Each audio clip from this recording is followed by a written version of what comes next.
Hello students, इस video में हम लोग स्टडी करेंगे बेटा माइकोप्लाज्म और economic importance of kingdom Monera, यानी मोनेरा की इकोनॉमिक इम्पोर्टेंस क्या है। तो mycoplasm is the member of the kingdom Monera.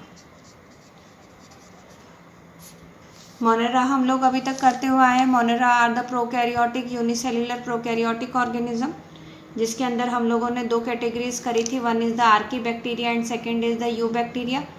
Archie bacteria में हमने 3 टाइप्स लिए थे, मिथेनोजन, थर्मो एसिडोफिल्स और हेलोफिल्स। यू बैक्टीरिया के अंदर हम लोगों ने 3 टाइप्स के लिए थे। One is the called as which are called as photoautotrophs, जिसमें साइनोबैक्टीरिया लिया था। सेकेंड इज़ फोटो ऑटोट्रॉफ्स लिए थे, फिर कीमो ऑटोट्रॉफ्स लिए थे बेटा। कीमो ऑटोट्रॉफ्स में जो केमिकल से अपना फूड सिंथेसाइज करते हैं। And third are the saprophytic लिए थे, जो डेड और डिकेइंग ऑर्गेनिज्म पर डाइजेस्टिव जूसेस रिलीज करके उसका फूड को एब्जॉर्ब करते हैं, डाइजेस्टेड फूड को एब्जॉर्ब कर लेते हैं, जिन्हें हेटरोट्रॉफ्स भी कहते हैं। Now we come on to the next topic of the kingdom Monera, that is mycoplasm. Mycoplasm का बहुत डिटेल में नहीं है। It is the only organism of Monera which does not have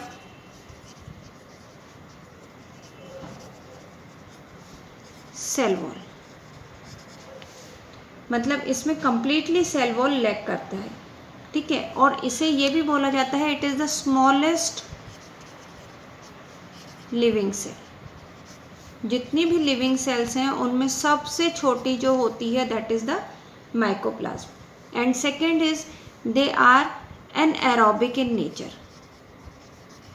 anaerobic मतलब कि they completely live under anaerobic condition, means they do not require oxygen at all. तो इनको बिल्कुल एनएरोबिक कंडीशन चाहिए होती है। They can survive without oxygen. अगर oxygen होगा तो ये सर्वाइव नहीं करेंगे, सर्वाइव विदाउट ऑक्सीजन। और इनका शेप बेटा चेंज होता रहता है। It can be round shape हो सकता है, या फिर रॉड लाइक हो सकता है, या फिलामेंटस शेप हो सकता है, ठीक है। And they most of the mycoplasma are pathogenic in nature. Pathogenic for both plants and animals. Animals और प्लांट्स दोनों के लिए पैथोजेनिक इन नेचर है। पैथोजेनिक मतलब होता है डिजीज कॉजिंग ऑर्गेनिज्म। तो ये बेटा हमारा माइकोप्लाज्म का हो गया। माइकोप्लाज्म अकेला ऐसा है जिसका सेल वॉल नहीं है ना, स्मॉलेस्ट लिविंग है, एनारोबिक कंडीशन में रहते हैं। Now we come on to the next topic that is economic importance of Monera. बेटा सबसे फर्स्ट चीज़ है कि आप ये दिमाग में रखो दिस कि you have to keep in your mind that whenever the word economic comes it doesn't means कि always the useful thing. Economic importance किसी भी प्लांट या एनिमल की हम लोग जब भी लेंगे बायो में, तो we are taking the advantageous feature also as well as disadvantageous feature, यानी we have to take both advantages and disadvantageous feature in the economic importance of kingdom monera। तो सबसे फर्स्ट हम लोग लेते हैं कि how it affects us। economic importance means how it affect us। तो दो वेज से ये अफेक्ट कर सकते हैं। One is they can be useful और दे कुड बी हार्मफुल, है ना। यूजफुल भी हो सकते हैं या ये हार्मफुल भी हो सकते हैं। तो सबसे पहले हम लोग ले लेते हैं यूजफुल एक्टिविटी।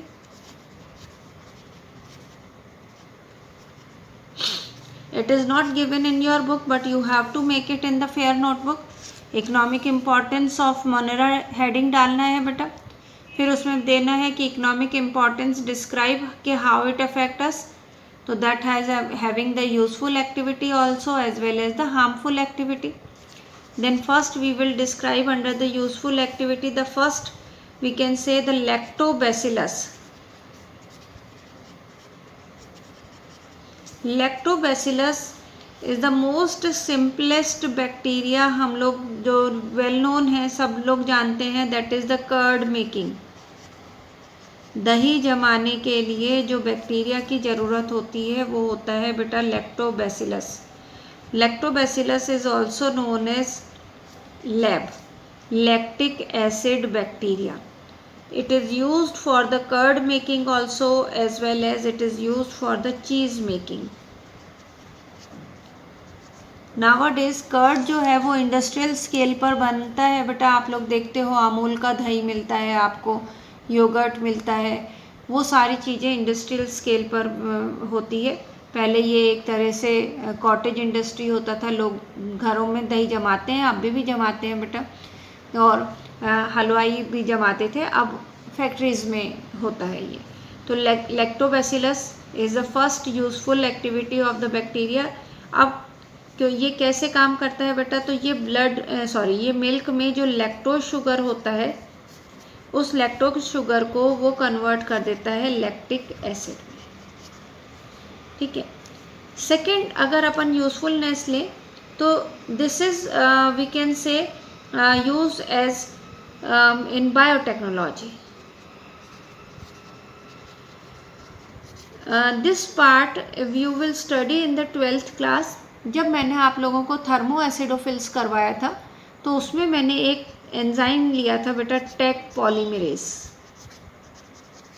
अपनी बुक में वापस से ध्यान देना, मैंने लिखवाया था Taq polymerase.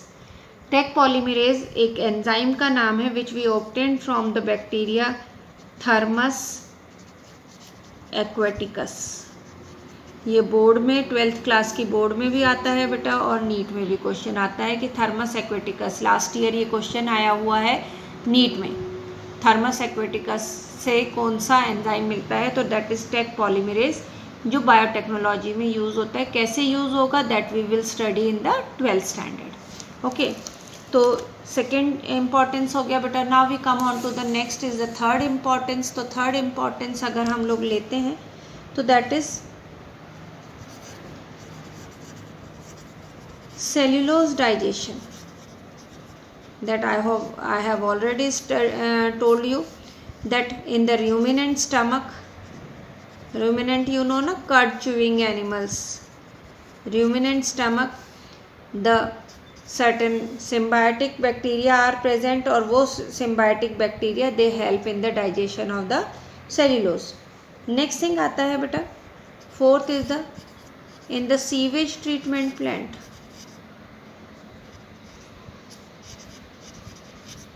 in the sewage treatment plant, जिसको हम कहते हैं STP. This will also you will study in the 12th class. तो सीवेज ट्रीटमेंट प्लांट में भी bacteria are used during the secondary treatment. Secondary treatment में हम बैक्टीरियाज का यूज़ करते हैं, aerobic as well as anaerobic bacteria. इसके अलावा most of the bacteria are used as a biofertilizer.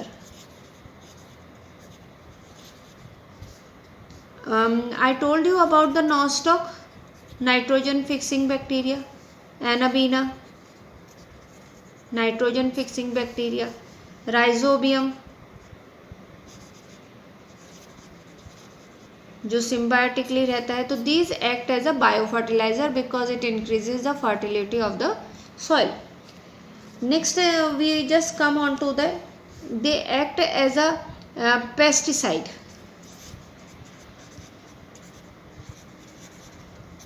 They also act as a pesticide, for example Bacillus thuringiensis. Bacillus thuringiensis एक bacteria का नाम है। इसके बेटा स्पोर्स लिए जाते हैं और ये स्पोर्स स्प्रिंकल कर दिए जाते हैं कॉटन प्लांट के ऊपर या फिर ब्रिंजल प्लांट के ऊपर। जब वो स्पोर स्प्रिंकल कर देते हैं तो जो स्टेम बोरर या फ्रूट बोरर्स इंसेक्ट होते हैं जो उसमें बोर कर जाते हैं, छेद कर देते हैं, वो उनसे प्रोटेक्शन मिल जाती है। तो Bacillus thuringiensis act as a biopesticide, I should say it is a biopesticide. So these are the certain economic, there are so many economic importance, but I have done a limited one. ना ये तो हुआ useful, अब आता है harmful. Harmful में सबसे पहली चीज आती है बेटा कि मैनी ऑफ द बैक्टीरिया में कॉजेस डिजीज, तो डिजीज कॉजिंग बैक्टीरिया।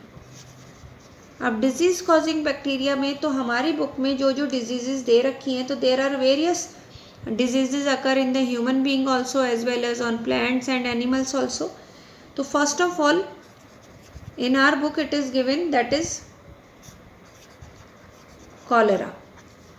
cholera जो डिजीज कॉज करता है बेटा, विच ऑर्गेनिज्म यानी विच बैक्टीरिया इज कॉजेज कॉलेरा, कौन सा बैक्टीरिया कॉलेरा कॉज करता है, तो the answer is the vibrio cholera.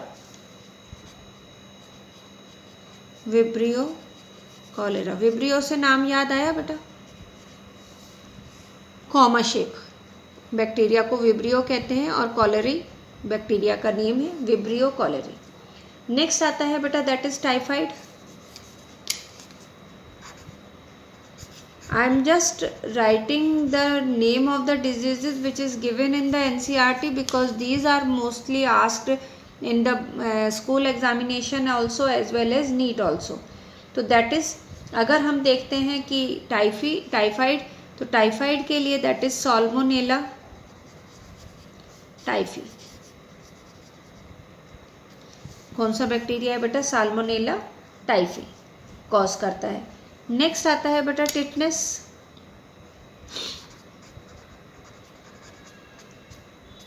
Tetanus कौन कॉज करता है, तो टिटनेस का बैक्टीरिया है क्लॉस्ट्रीडियम